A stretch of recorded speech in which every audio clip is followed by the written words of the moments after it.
Mati, ශාමිත් එක්ක trip එකක් යනවා. මට කීයක් හරි දෙන්න ඕන. කීයද මට? බං මාත් අසනීපෙන්නේ බං ඉන්නේ. ඔය එක එක තැන් වල රවුම් ගහන්න මගේ අතේ සාටි නෑ බං. ඔන්න ඔය ගෙදරට ඉඳහම් පාඩුවේ. හරි තාත්තේ. අවුලක් නැහැ.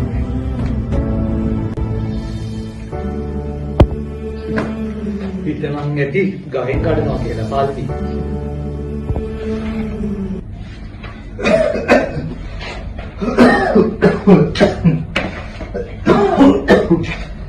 පොඩි පුතේ මේක ලොකු අයියට දීපන්. නෑ බං ඌ ට්‍රිප් එකක් යන්න මගෙන් සල්ලි කිව්වා. මම තැලෑවිලා ගමන් එපා. අනිත් එක මගේ මේ ලෙඩේ දුකටයි මං උන්ට බැන්නා බං.